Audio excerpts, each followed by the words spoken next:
Hi உறவுகளே, இன்னைக்கு பிறந்த நாள் திருமண நாள் கொண்டாடுற எல்லாத்துக்குமே எங்களுடைய நல்வாழ்த்துக்கள். இந்த நாள் இனிய நாளாக எல்லாத்துக்கும் அமையணும். அப்புறமா உங்களுக்கு யாருக்குன்னா விஷ் பண்ணணும் அப்படின்னு நீங்கள் நினச்சிங்கன்னா உங்கள் நேமை கமெண்ட்டில் போடுங்க. நான் விஷ் பண்ணி வீடியோவில் சொல்கிறேன். என்னடி உட்காந்தாச்சு, வேலை எதுவும் இல்லையா? வேலை தானே பார்த்துட்ருக்கேன். பார்த்துக்கிட்டே வேலை இல்லையான்னு கேட்குறேன். எப்படி கண்ணு எதுவும் தெரியாமல் போச்சா என்ன? என்னடி வேலை பார்த்துட்டு இருக்க? சும்மா தானே நல்லா குத்த வச்சு உக்காந்துக்கிட்டு வேலை பார்க்குறாளாம். பக்கத்துலேயே வேலை பார்க்குறதுக்கு உண்டான ஒரு அறிகுறியும் தெரியல. அப்படி என்ன வேலை பார்க்க எனக்கு வேறு கண்ணு தெரியலையாங்கிற? கூலி என்ன ருசி என்ன ருசி. அது முன்னாடி நாளே செஞ்சு வச்சுட்டு அடுத்த நாள் கரைச்சி குடிக்கும்போது அம்புட்டு ருசியாக இருக்குது. அதனால தான் அந்த கூழெல்லாம் காய்ச்சி பழைய கூழாக குடிப்பாங்க போல். இப்போ பார்த்துக்கிட்டியா? தெரிஞ்சிருப்பில்ல நான் என்ன வேலை பண்ணிக்கிட்டு இருக்கேன்னு. இந்த வேலை தான் பண்ணிக்கிட்டு இருக்கேன். உனக்கு என்னம்மா ஜாலி, நீ உக்காந்துக்கிட்டு நல்லா நக்கி நக்கி குடிச்சிட்டு இருக்க. சரி, நான் எப்படியோ குடிச்சிட்டு போறேன். ஆமா, நீ எங்க வெடுக்கு வெடுக்குன்னு கிளம்பிட்டிய? அப்படி என்ன அவசரம்? உனக்கு ஒன்று தெரியுமா நட்டவள்ளி, ராத்திரி எனக்கு வயிறு சரியான பிரச்சனை பார்த்துக்க. ஒரு 4-5 வாட்டி இருக்கும் டி. அலசி அலசி ஓயாம பாத்ரூமுக்கும் வீட்டுக்கும் நடந்தே சலிச்சு போயிட்டு பார்த்துக்க. அதுக்கு தான் சரி கலப்பா இருக்கேன்னு சொல்லிட்டு கொஞ்சம் கூழாச்சும் குடிச்சா தெம்பா இருக்குன்னு சொல்லிட்டு கூழை காய்ச்சி குடிச்சிட்டு கிடக்கேன். அதுக்கு தான் சொல்கிறது, நினச்சதை வாங்கி சாப்பிடாத, எது செட் ஆகுதோ அதை சாப்பிடுன்னு. நீ எங்கே கேட்டால் தானே ஓசில் எது கிடைச்சாலும் வாரி வாரி நல்லா சாப்பிட்டுக்கிட வேண்டியது. அப்புறம் பின்னாடியும் பிடுங்கும் முன்னாடியும் தான் பிடுங்கும்.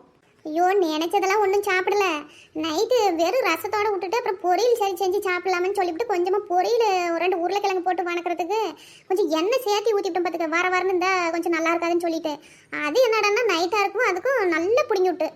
வா பத்மினியக்கா, கொஞ்சோண்டு கூழ் குடிக்கிறியா? ஏட்டி, மும்பிட்டு நேரமாக நான் நின்று பேசிட்டு இருக்கிறேன், என்ன ஒரு வார்த்தை கூழ் குடிக்கிறியான்னு கேட்கல. பத்மினி அக்கா இப்போ தான் வந்துச்சு, வந்த உடனே கூழ் குடிக்கிறீங்களான்னு கேட்குறேன். நல்லா இருக்கட்டி உன் நியாயம். அட கோச்சு காத்தடி நட்டவள்ளி, நாம் அப்படியே பழகிருக்கோம். நீ வந்து என்ன பண்ணுவ, குடிக்கிறியான்னு கேட்டால் உடனே வாங்கி மடக்குன்னு குடிச்சுடுவேன். ஆனால் நம்ம பத்மினி அக்கா அப்படிலாம் இல்லை பார்த்துக்க. ஏக்கா கூழ் குடிக்கிறீங்களா அப்படின்னு சொன்னால் ஒரு பேச்சுக்கு நம்ம சொல்லுவேன்னு வச்சுக்கோ. இல்லைம்மா இப்போ தான் வயிறு நேரமாக இருக்குதுன்னு நான் சாப்பிட்டுட்டு வந்தேன், நீ சாப்பிடு அப்படின்வாங்க. நெஞ்சு கறிக்கிற மாதிரி இருக்குதுமா, பரவாயில்ல நீ குடி அப்படின்னு ஏதோ ஒரு சாக்கு சொல்லுவாங்கன்னு வச்சுக்கோ. ஆனால் நீ அந்த மாதிரியே சொல்லு, இன்னத்துக்கு என் குண்டால ஒரு சொட்டு கூழ் இருக்காது, வாங்கி நீ பாட்டுக்கு வயிற்றுல தான் இருக்கும், வயிற்றுல குடிச்சிருப்ப. என்ன பத்மினி அக்கா, நான் சொல்கிறது உண்மை தானே?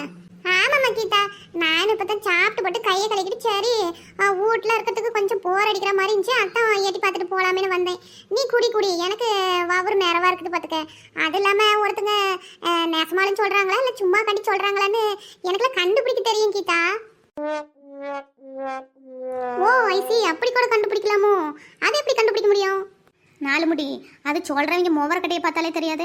உன்னையெல்லாம் பார்த்தா நீலாம் ஒரு பச்சை தண்ணி கூட ஒருத்தருக்கு தரமாட்டேன். நீ என்னத்தை போய் கொடுக்க போகிற? அதை தான் சொல்கிறாங்க. நீ வேற எப்படி கண்டுபிடிக்க முடியும்னு விளக்கம் வேற கேட்டுட்டு.